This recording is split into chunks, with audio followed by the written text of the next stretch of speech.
You're listening to It Takes a Village podcast with Liberty, Megan, and Brieanna, where you don't have to be perfect, you just have to be you. Welcome to It Takes a Village podcast. I'm Megan, and this is episode 6, Titty Time, the many ways to feed a baby. Woohoo! Titty time! We have a lot of stories about this one. It's a big moment when you have a baby. So we're going to be talking about the struggles that come with breastfeeding, whether it's pumping, the stress, the societal pressures, and more. Maybe it's joyful moments as well for some of us. You know, some of us had it easier than others, right? Everyone's different. So this is just us sharing our personal experiences, not a professional opinion. We are going to be interviewing our local lactation specialist. So we will be coming to you soon with some actual professional information for this whole process, because it is a very heavy and intense moment of motherhood. So we feel like you need to have that information. But also realize everyone's different, and you will discover that today. Yeah. So here we go. Oh, yeah. Don't forget to follow us on social media at ITA_village_pod on Instagram or Facebook. And if you've got any stories, we're actually looking for contributions from our listeners, you. If you've got anything to share, from resources to just, you know, if you have a lactation story or an experience to share, or a breastfeeding experience that you want us to be aware of, or if you have suggestions for other topics that we're not touching on, go ahead and email us at itavillagepodcast@gmail.com, itavillagepodcast@gmail. All right. Do you want to just hop right into our mom moments for this episode? What's going on, ladies? I can share. I have a lot of stuff going on. You sure We do. had a big weekend. Avery rode her bike for the first time. Oh, my goodness. On pedals. Oh, yay. And we moved her to her big girl room. So it's just been kind of a big Wow. weekend. Big girl time. She's transitioning to big girl. So yeah, it's been good. It's been really good. How did your transition to the room go? Okay, she didn't sleep the first night all through. She came to our bed and said, "I'm never sleeping in that bed again." And then now she's like, but she's slept through the night since. So it was just one bad night. Good for which her. is pretty good. Good for all of you. Yeah, it's been a lot though. Our house is a mess. I'm trying, we're moving That's all okay, the though. stuff, but it is what it is. Yeah. Mine is too, and Yeah. everything is the same. So Yeah. Yeah. And tomorrow's also Avery's last day of first year of preschool. Oh, my goodness. You're doing a good job. Thank you. Yeah. So I have a really hilarious story, but I don't want to share it right now because I don't want us to go for too long, but next time. Next time. It's a brilliant story about being a mom and commenting on women's bodies. Oh, fun. So, yes. Best. Next time, but we have too much going on with Avery. So spoiler, it's too exciting. don't comment. Keep it to yourself. Say Foot nothing. in mouth. Yeah. Okay, speaking of, I got to share my cringe story of running into a mom at the gym. And, we were both working out. She had a baby bump.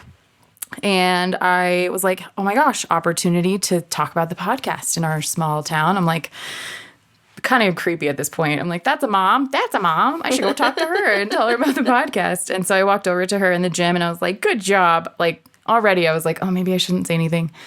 But I was like, no, positive vibes. And then I was like, good job, mama. I'm on the other side. Like, I don't know what I said. It was probably cringy. And then I was like, hey, just so you know, I started a podcast with 2 other moms in the valley. It's called, And then she was like, I'm actually not from here. And I was like, okay, that's fine. And then she was like, and I'm actually not pregnant. And I wanted to melt into a puddle on the ground. I wanted to die. It was so awful. It was so cringy. Say So if you've done anything cringy this week, just know that I've done something worse. Her reaction was so sweet though. She was like, I never want to say anything. She was like, I didn't want you to feel terrible because I knew that's exactly what you would feel like. And I was just like, oh yeah, I feel terrible, but it's okay. I need to, this is fine. And we both talked for a second about how there shouldn't really be any shame around it. She's like, I just carry it exactly. I look like early pregnancy. She's like, I just carry it here. And I've gotten that comment for more than you. And I was like, oh, I'm sorry. Ugh. So anyway, that's my cringy mom moment of the week. The other stuff, flip side, real quick, cute thing that Minna just did when I left was, she was like, Mama, I'm going to give you some love. And I was like, okay. Aww. And it was when I was walking out the front door. And so she grabs my cheeks and she goes, love. So sweet.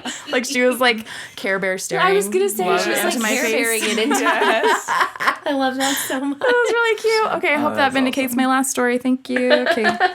Mine just ahead, cried in her bed. And I don't want my mama to leave. Oh, It's like, Yeah, we have those it days never too. gets easier. yeah, it does get easier. Always No, fluctuate. eventually she's going to be like, dear Leave me God, alone." go away. Yeah. Speaking of, so my middle schooler has always just kind of been like a peckish eater, kind of like me. He's more interested in whatever he's pretending or coding than dinner. So it's just hard to get him to eat like a big amount.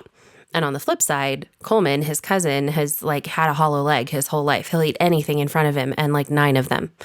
And all of a sudden, Evan has started growing, obviously. And so he started eating so much more food. So I made him a bagel in the morning and he was like, another bagel, please. Whoa. I know. Is your sister okay? I know. So now I've started making these like where it would just be a bagel or some oatmeal for breakfast. Now it's like a bagel, oatmeal, eggs, fruit, like the whole thing. And tonight I was making a really big dinner of like ribs and potatoes and salad. And then our neighbor, Carolina, brought over a pizza that she was making on homemade dough. Sourdough. Yeah, on homemade sourdough that she made.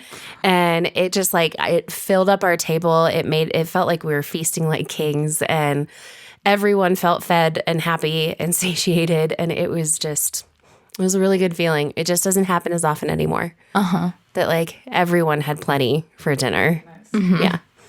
So thanks to my neighbor in my village And tonight. her sourdough journey. And her beautiful sourdough journey. We had such an amazing dinner tonight. And it's Thursday. Amazing. Great. Thursdays are weird for me in terms of dinner. Yeah. It sometimes happens. Yeah. It's like a desperate hope and a prayer by You Thursday. just get to the end of the week, you're like almost there to be able to just switch off. Yeah. Yeah. That's how I feel. Yeah. Like, you know, I could switch off a day early. I'm like, we have lettuce, Yeah. hot dogs, and Rice. water. Exactly. So yeah, it was really unexpected. It's a Thursday and she brought us a huge part of the meal and it was great. Awesome. Village moment. I know. Let's talk titties. Let's just talk Latching. about where we want to kind of start with understanding where it really, really starts hitting already. It's honestly the moment of birth because your baby's going to want to latch right away, whether it works or not. And then they try to get the milk to come. So you're still in the hospital. So I was still in the hospital. They're trying to get colostrum. Is that what it's called? Colostrum. Mm-hmm. Colostrum is the very And- first substance that Yeah. comes out. And it's actually packed with nutrients for the babies. Yeah. Which is cool. So much yummy nutrient and fat. Yeah. Yeah. Super fatty. And so they're And- trying to encourage that while you're quite literally still like coming down off labor Yeah. because it actually helps, right? The breastfeeding it helps does. the It process contracts of contracting your everything uterus. down. Yeah. Which is so everything they don't tell you about. Mm-hmm. You're exhausted. You're just pushed a baby out, and they're like, and now start this next journey of hell.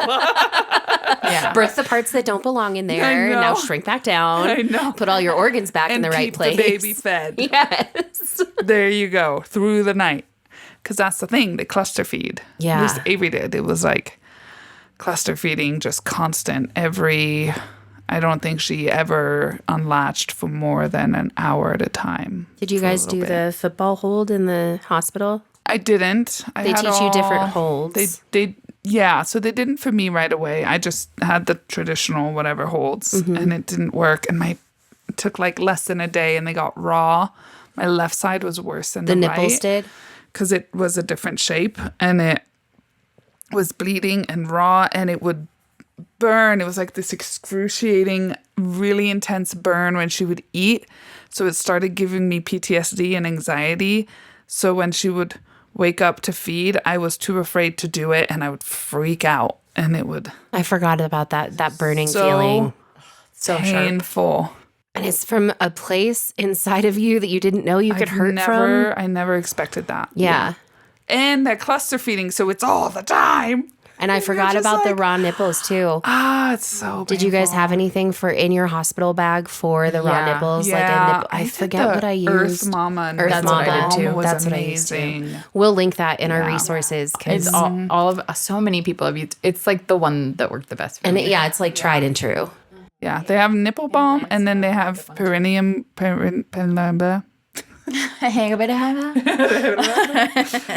know the word you're going for. Cream. and Perennial spray. for the No, perineum. What the heck? perineum. Yes, thank you. for the flowers No,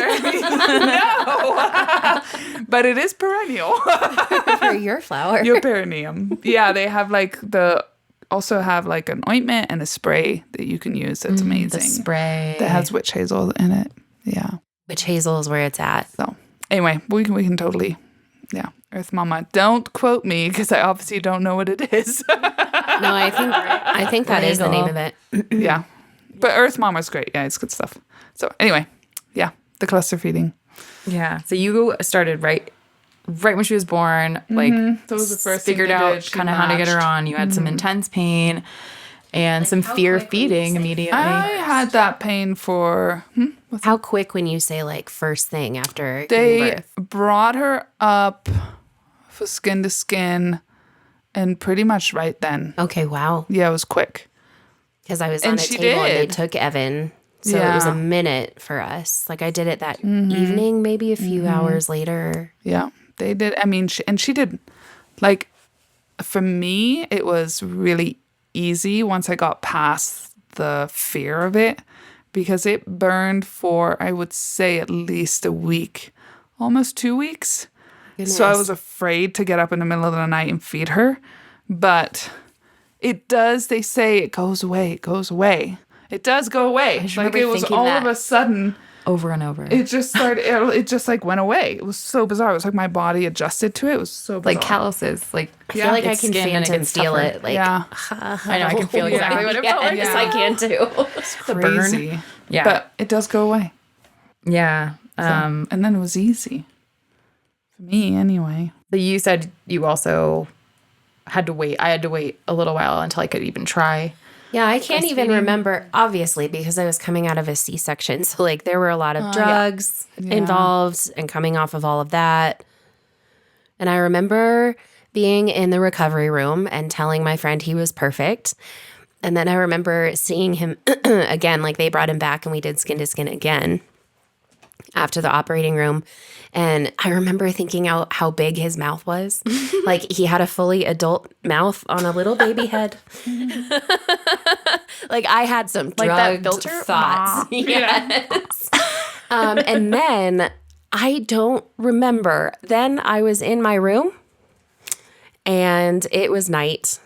It was already night when he was born, so I really don't remember the chronology of the events. Yeah. But I was in the room. It was really, really quiet and still in the hospital, and this nurse brought him into me. And it was so it was almost dreamlike.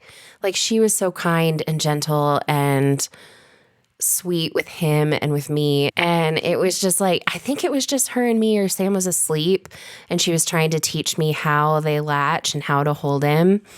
And it was such a beautifully quiet moment. I honestly felt my mom there. My mom passed a long time ago.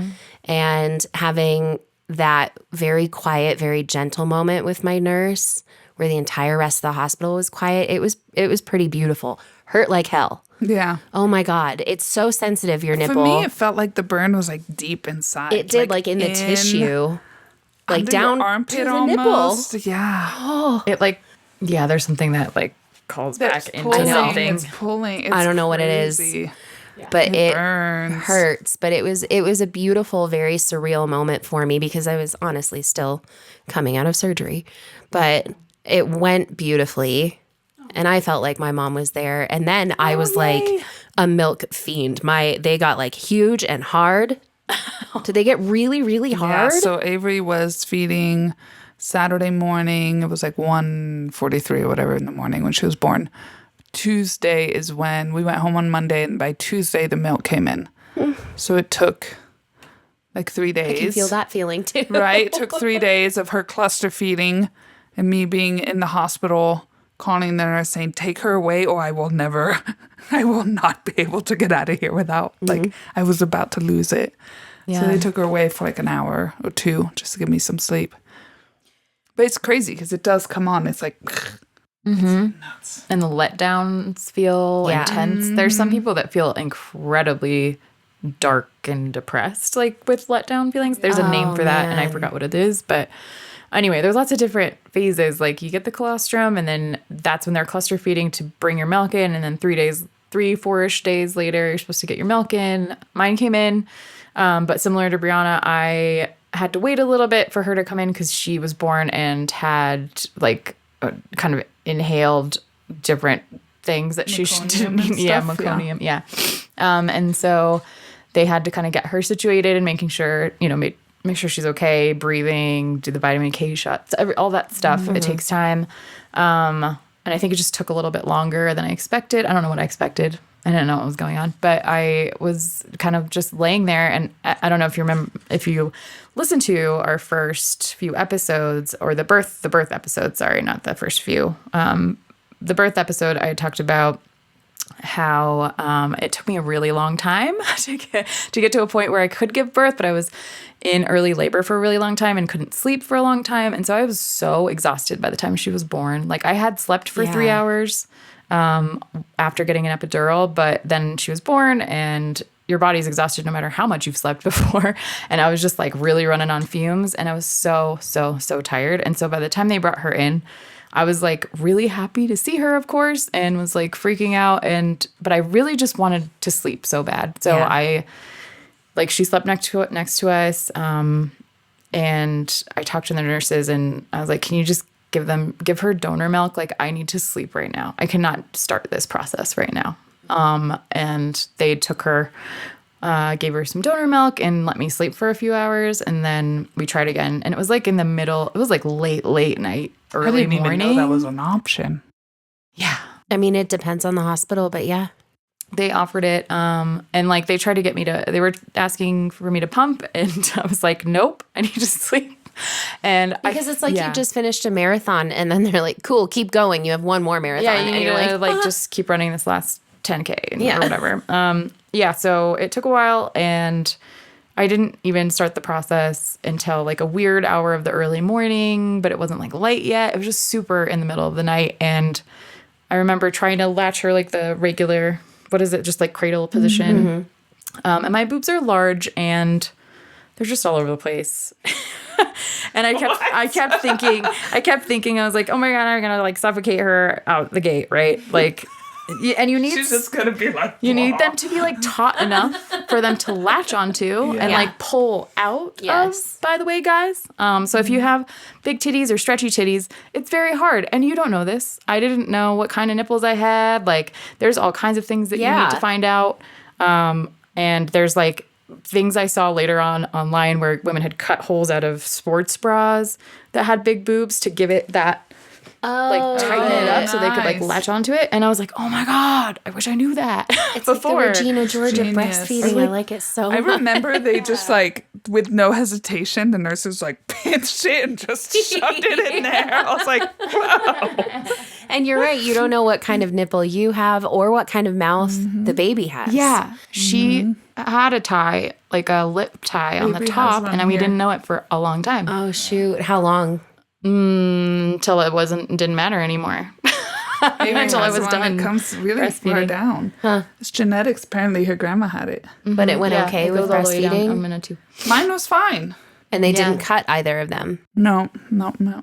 No, I didn't get her. And that wasn't like a conscious decision not to. It was just like we didn't know for a while. Sure. I had suspected, but I didn't take her in to get it diagnosed or anything. And I think it was a combination of like that lip tie and the way that my boobs were for her. It was really difficult for like a regular baby to latch onto these. And then also, not regular baby, I don't want to say that. That's like the wrong word. Just a baby without a tongue or a lip tie. And then to have the lip tie and that, I think it was just really difficult. She was not getting enough, and I just didn't know. Football was good, though. Yeah. Football's good for big boobs. So that kind of worked for a while. And then Kelsey Weaver, awesome. That's who we're going to interview, by the way. The She came lactation in, specialist? Yeah, certified lactation consultant. She came in and like manhandled things and like figured some things out. And she also did home visit afterwards, which highly recommend. That's amazing. Because you're in your home and she like situates you and like puts pillows around. Like she can figure it out with you. Anyway, so mine was longer process. And I had to supplement as well, but I'll get into that later. Yeah. So it was just kind of strange in the beginning and already feelings of shame and like I was failing at something like really early. But yeah, so when I saw Kelsey too, and it was, let's see, so the milk came in, we were already home, so I didn't know what to expect and not how bad it comes in, but how intense it really is. Because I woke up Tuesday morning and they're rock hard and they feel like pebbles, right? Because all the little milk duds, or whatever they call them, not milk duds. Ducks. Oh my God, you guys, I'm so tired. What is happening? I'm so tired. The milk ducts are like filled, and so it feels like there's like little pockets in there of milk stored. It's so weird.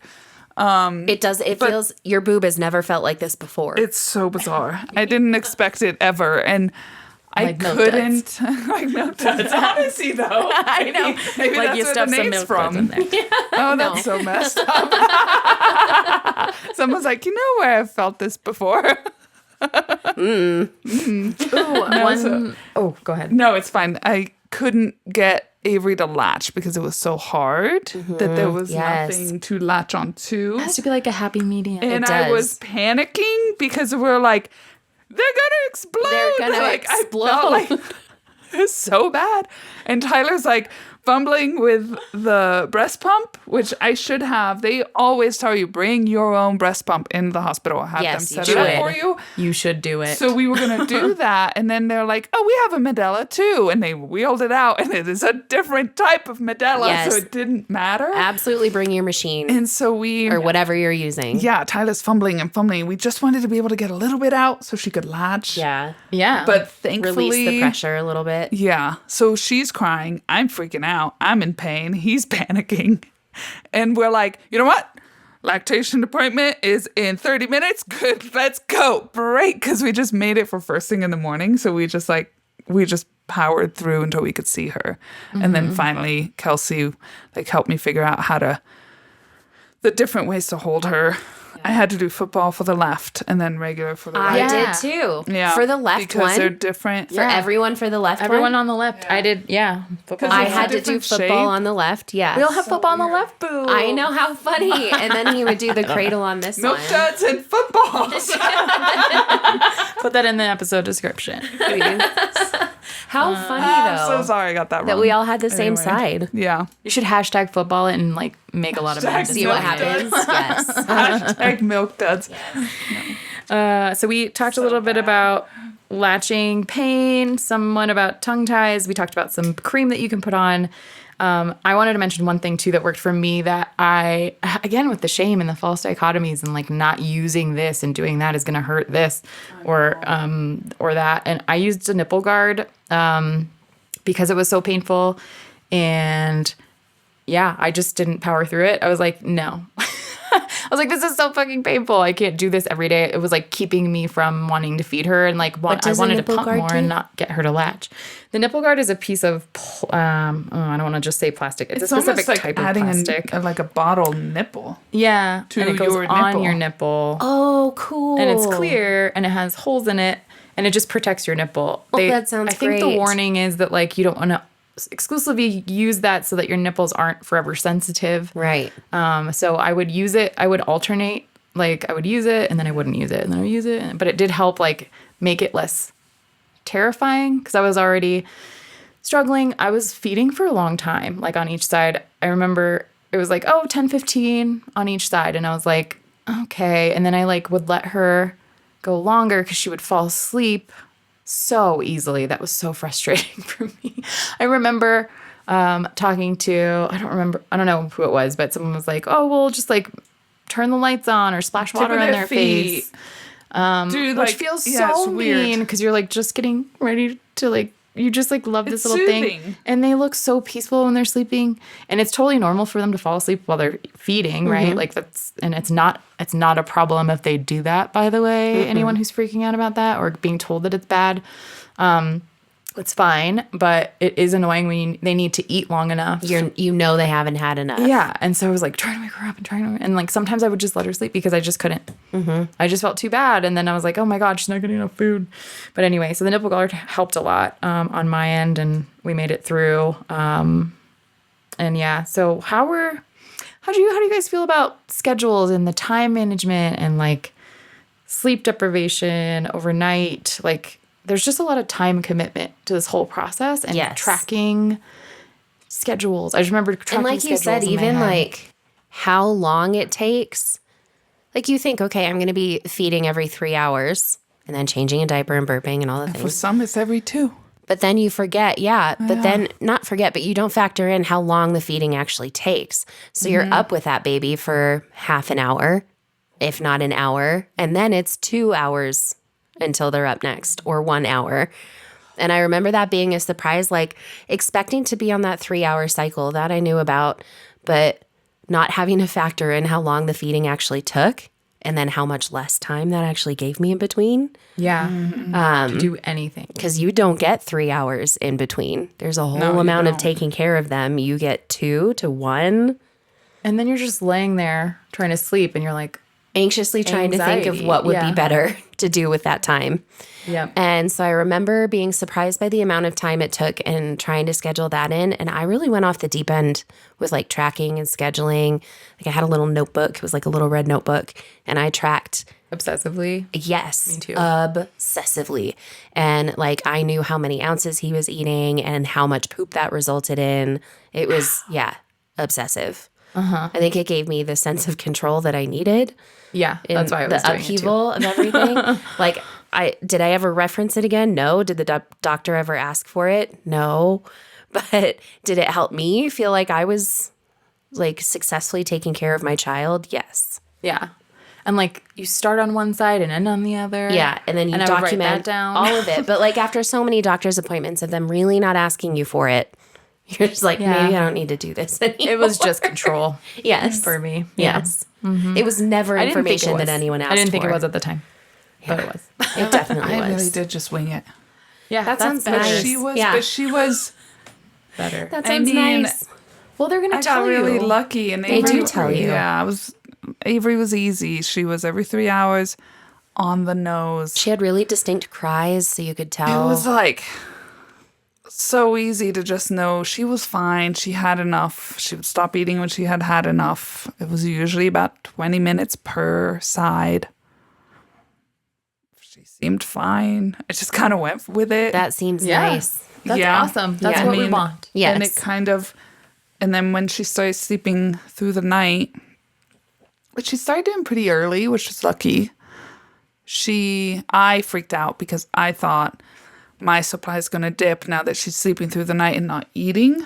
And so I would force myself to wake up every 3 hours and pump. Oh. And I despised pumping. I did too. So I would pump anyway because to keep up with my supply, and then would freeze this milk, and we never used it because it was just easier for me to breastfeed. Even in public or at work, I was just like, I'm just not going down this rabbit hole. I'm not doing it. I had a wearable pump, didn't like them, just wasn't worth the hassle to me.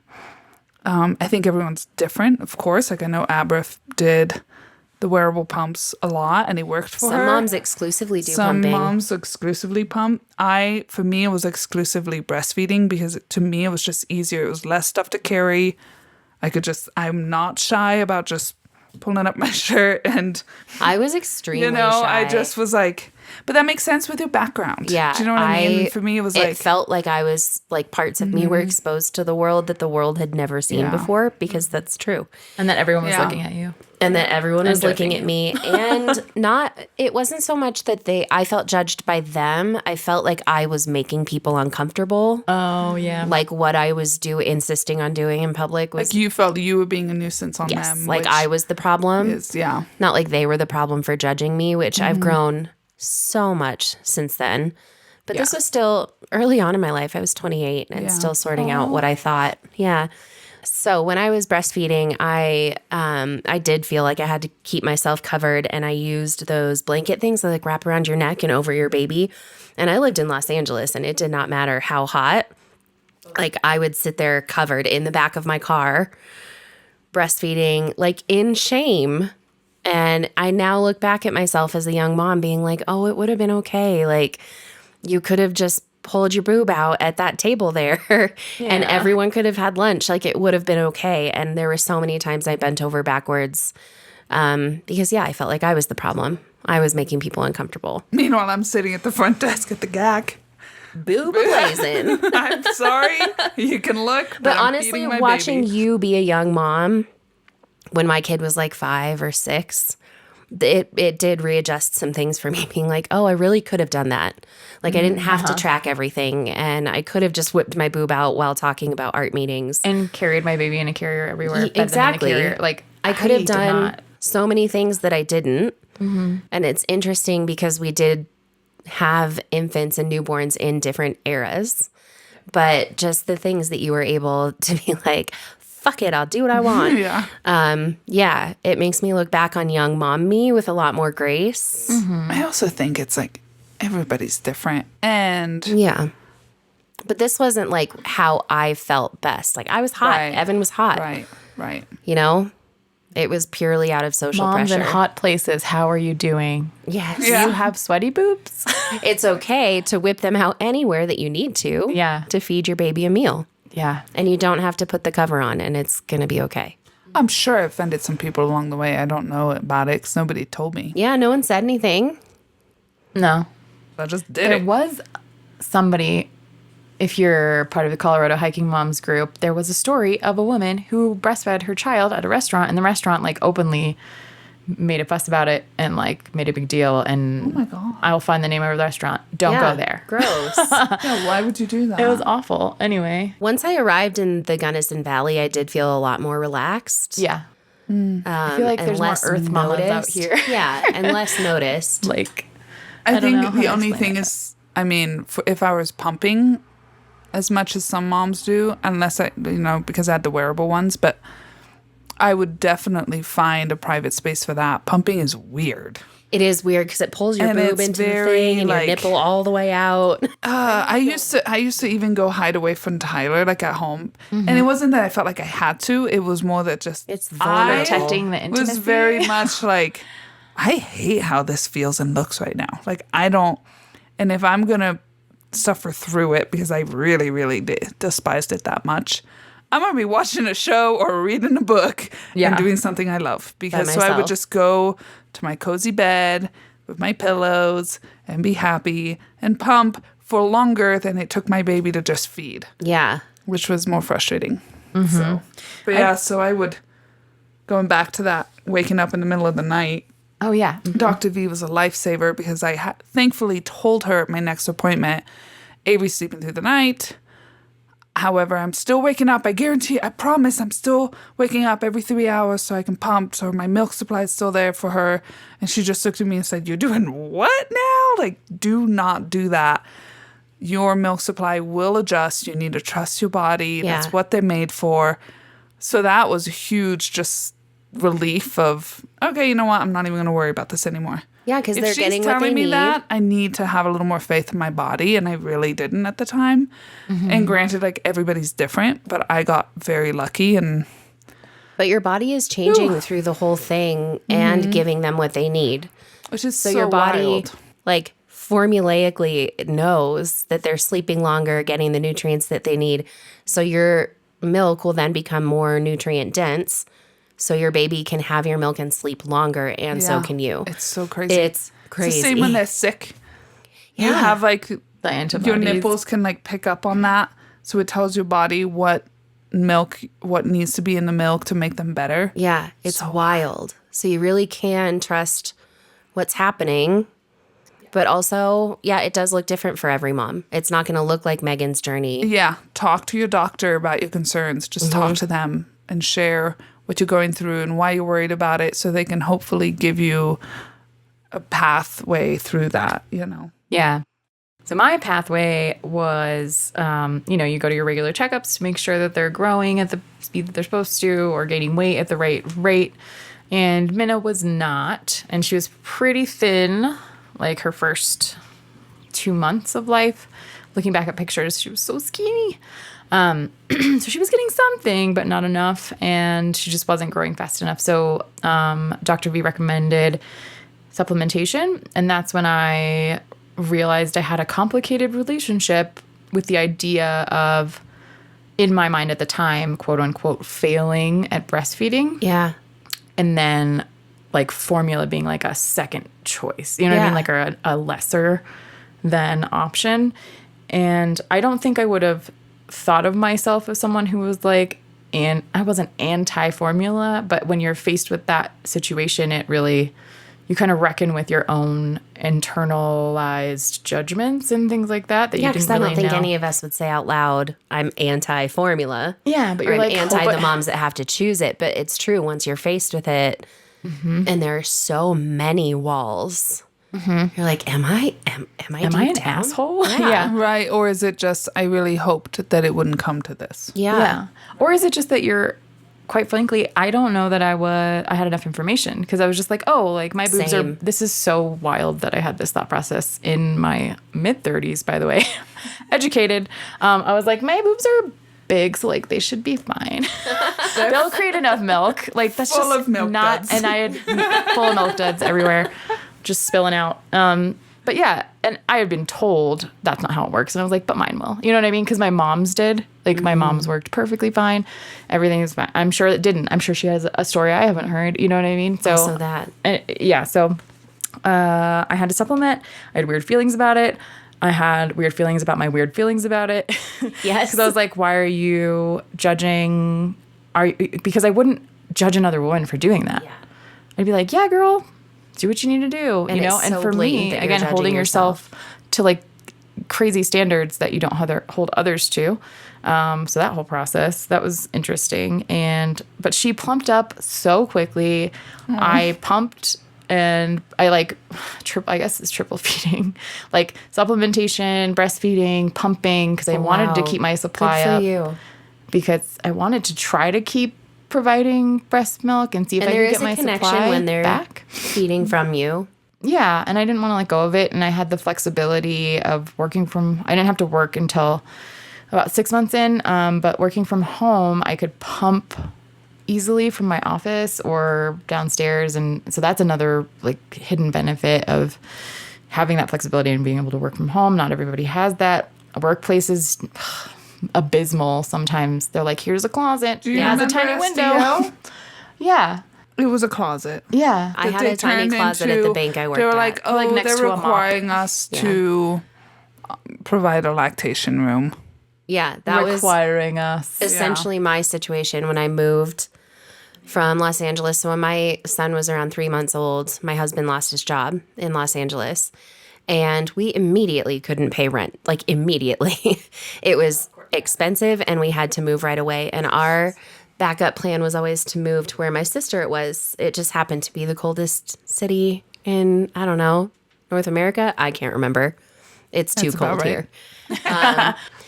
So we moved out here in that move. So in the 3 months prior, I was like a breastfeeding goddess. I mean, like I had so much milk. I wanted to like give some to the hospital for donations.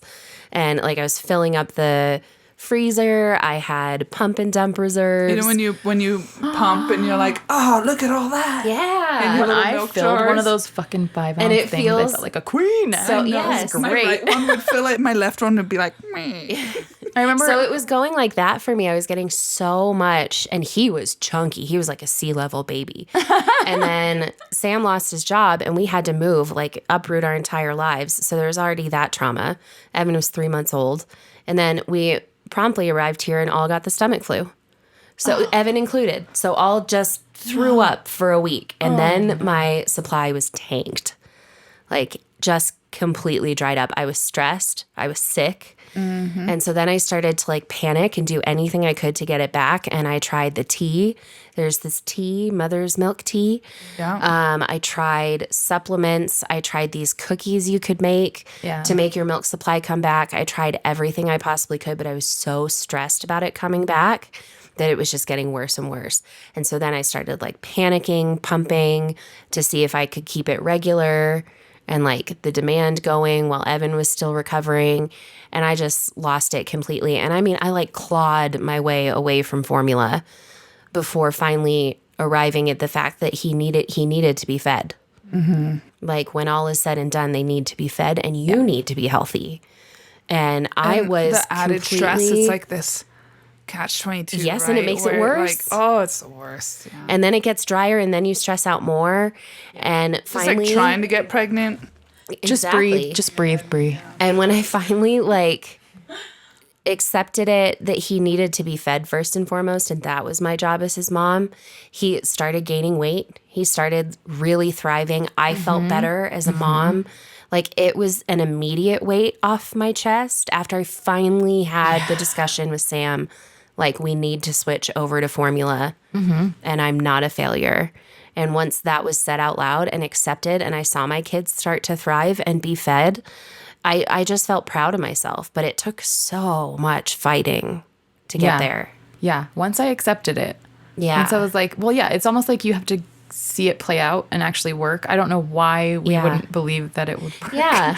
But anyway, like you give it to them and then you see them chunk up and get happy and like, and then you're like, oh yeah. And then you just kind of let go of the stigma around it. And you feel the pressure release off you and you feel better. It truly took my stress down so much too. to have that. And it also opened up opportunities for Brett to bond with her. I was going to say. More. And for me to leave. I mean, I had left and I had pumped in frozen milk too. And we actually had a pretty solid system going for a little while after so I was like trying the triple feeding and then I was doing formula and then I was pumping every 3 hours. I don't know. Sometimes I wouldn't do breastfeeding because again, it took the most effort. So contrast to what Megan went through, it was the opposite. It was like difficult for me. Like I said, I didn't find the hole in the sports bra thing until way later. And so it was just hard for her to latch. And like, I wasn't sure if she was getting enough. And so I knew she was getting enough. I liked the idea of like seeing it. Yes. I was like, she's getting this many ounces. I know that. And so like pumping for me actually brought me a little bit of comfort. Not the pumping itself. Screw that. I hate pumping. I know. Like you could hear voices. Yes. It was not fun. And same with the like not wanting my husband to always be around because you're kind of sitting there. You're married to these people. Cow. It's fine, but like also you want to try to preserve. You don't want them to watch you take a shit. You know what I mean? Like, right. Like let's preserve something. You feel like you're in the like dairy farm. Yeah. All of a sudden you feel like real close to cows. You're like, oh hi baby. No, that's true though. But the exclusively pumping is so intense. Like I feel like that's so very regimented, and like some people do like find some solace in that control, and like I think I did a little bit. But it was definitely bring your pump to the hospital. Figure out your pump as early as possible, because that was also a problem. Like I didn't want to pump, and I didn't for a couple of weeks, and then it just got hard from there. But it was a thing. I remember Tyler we did a bottle occasionally, but even that, we're like, it's just as easy for me to sit here. Yeah. Yeah, Sam really loved to feed Evan, and it was nice. It does provide a moment for you to like go do something else, which is huge because it's a tough time when they're first fresh out the oven and quite literally need you.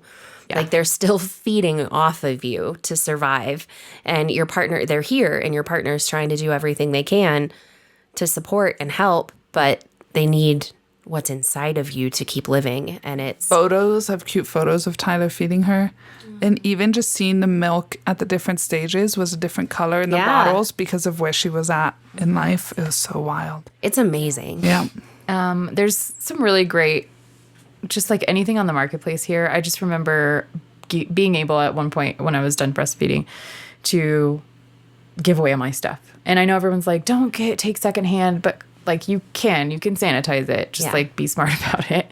Replace parts that might be more risky. I think there's like different valves and certain things that you should probably replace. Tubes. Yeah, they're easy to replace. But you can do that. I would just recommend, I had a secondhand pump. It was fine. I did too. I had the wearable pump, which was really great for drives. Like if I decided to go, again, because the boob thing for me was hard. And in public, it was even harder. Like to whip my big old titty out on the table. Because they're everyone's going to be watching the video going, are her boobs like really that big? And they don't really look that big right now. But at the time, they were fucking full. And I was like, I don't want to do it. Was just like so much work. And like, again, summertime sweats. I don't need to say anything else. But it's just not like the easiest. And so I would wear it on the way. Like we would drive to Crested View and eat food or something. And I'd be like, oh, I can pump on the way there. And have enough for like wherever we were for that time period. So that I really liked that. There was a difference in sometimes in the yield that I would get from that type of pump versus a hospital grade pump. Agreed. It did make a difference for me. My Some women say my it doesn't Medela was matter. amazing. Yeah. The wearable one, not so good. Yeah. Yeah, there's a difference for sure. Or there was for me. I would also just want to say, like, I took some supplements too, but I just want to flag, like, I don't think we're not professionals. We're not saying one way or another, do this, do that. Just be aware that, like, all supplements are not regulated, and therefore you just don't know exactly what's in them. And it is a really lucrative industry to sell to women who are in this desperate time of wanting their milk supply to increase. So just be really wary of using certain things. And there's always going to be testimonials of women who are like, swear by it. People that say it's horrible. It's just, again, just something to discern on your own. But just know that like all supplements, including these, are not regulated. No matter like what Instagram account is pushing it that you trust, like just look some things up. Try to learn as much as you can. Yeah. From scholarly articles and research. But yeah. And from your doctors. Of course, yes. And your lactation specialists. Yeah. Is there anything else that you guys like that comes to mind, like how your partners can support, or I don't know, do you feel like you had to like Actually, I do want to educate? touch. Yeah, I want to touch on partner support. Sam was really prepared and was really good at supporting, and it was keeping a ton of water nearby, plenty of snacks, and you can access your remote. I was And, going to like, say remote I for know. garbage Yeah. television. Other than that, no touchy, don't talk to me. Like, make sure I'm fed, I have water, and leave me alone. Yeah. Oh, yeah. Or I would do the... I know. Or some crazy things with reaching with your feet. Yeah. Yes, and because you're you're like- really, truly stuck. I think at one point even I was like, you could just ask me. And you're like contorted under I'm the just table. like, this is me asking. help. Yeah. Yeah. It's definitely a good time for couch rot too. It is. And you're Like, watch you're- all the dumb shows. Yes. Wow. Yeah. All throughout, pick a really good one to binge watch with a lot of I seasons. reread Harry Potter's. That's I was right. like, all right, I'm going to reread Harry Potter because I'm never going to do this for myself. Yeah, it's true. You know? And then I think that was when I started Love is Blind. And I haven't been able to stop since, and it's awful. Really? it is But awful. it's I so love it so bad. I have never watched it. It's I ridiculous. hate it. I did rewatch Grey's Anatomy though. I've never so we'll hated go and back loved on the something so Grey's Anatomy much. thing. But yeah, I think on the note of like partner support, you as the dad, like it's the baby is finally here, right? And you're so excited and you just want to love on it and you want to be needed the same way as the mom, and you just aren't going to be quite yet. You will be so instrumental for this baby, but right now, not quite yet. And so make sure that your partner is supported, loved, and left alone when she wants to be. And it has nothing to do with you. Yeah. It's not But- about you, bro. Yeah. It's going to be a couple months gonna be okay. until it is about you Yeah. and you get to form the same bond. Yeah. Phone charger is another one. Phone charger is another one. Sorry. That's is my ADD key. brain. And if you notice any kind of, for me, it was the anxiety and the fear of breastfeeding because of it was burning, and him noticing my mental state tanking. Yeah. So I think that was the hardest for me. That is important for your partner to look out for. And I remember Mark and Carrie, so his dad and stepmom were coming to visit, and I had to sit and feed her before they came into the house. And I was sitting in the chair in our room, and he just was like, "Are you good? Do you need it? I'm going to go deal with this, but I just want to make sure, are you okay?" Because he knew how scared and like it was starting to get better. And I let them come 2 weeks after. So it was still burning then. Yeah. It can take a while. Don't lose hope. Yes. But yeah, it was definitely, I think just saying, do you need anything?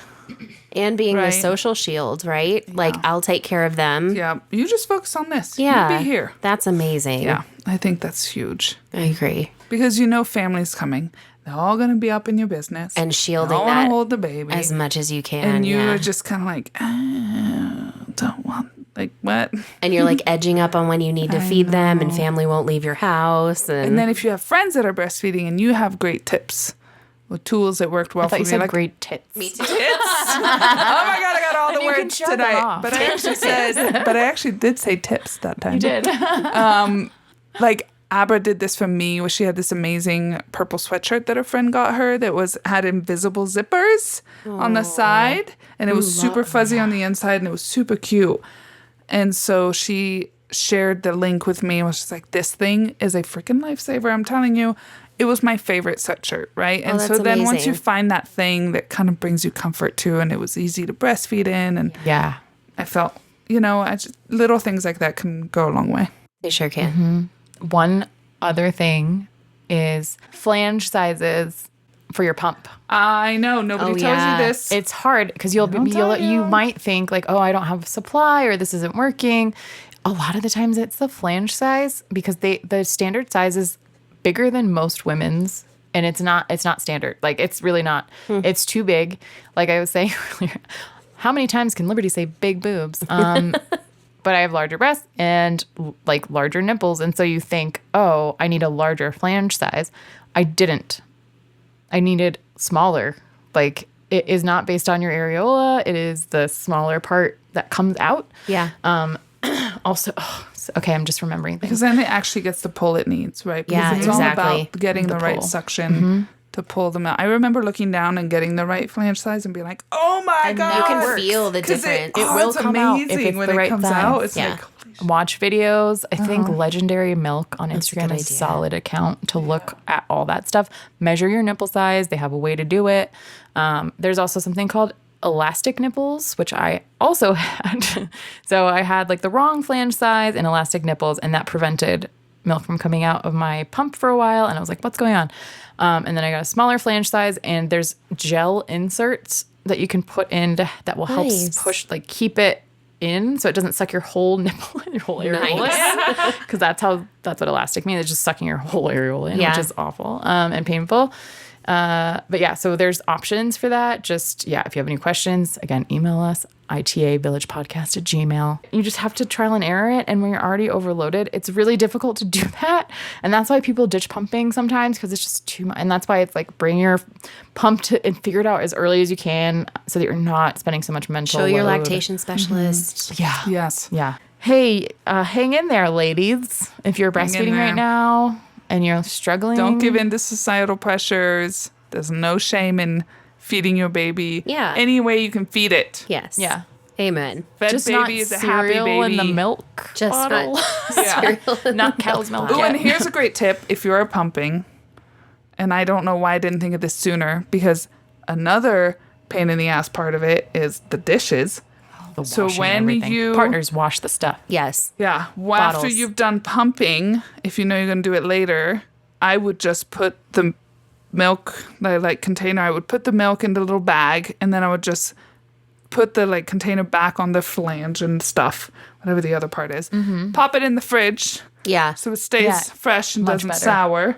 Yeah. And then at the end of the day, I would do the dishes. Because it's so Because you have to you're wash going to be the doing it pump over and over and over and again. the bottles and the nipples. It's So so, just many things. pop it in the fridge and then keep it fresh. I still do that with Avery's milk cup today, so like we're not it. constantly doing dishes. I'm like, pop it in the fridge and then save yourself some time. Anyway, you're doing great. Don't give up. Keep it not going. give up. Or if you need to give up, give up. Yeah.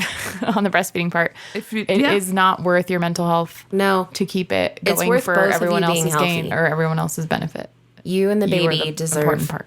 to be healthy. Yeah.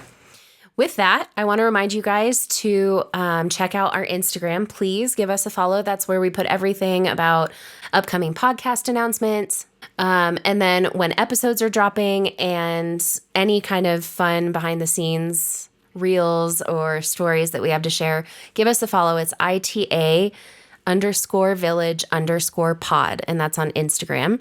And then if you want to share any stories or send in any questions for the interviews that are coming up with our lactation specialist or that special episode that we're going to do about women's rights and the political climate right now, email us at ITAvillagepodcast@gmail.com. let us know any questions, any comments, and if we can or cannot use your name. Remember, you're doing great and you don't have to be perfect. You just have to be you. Bye. Bye.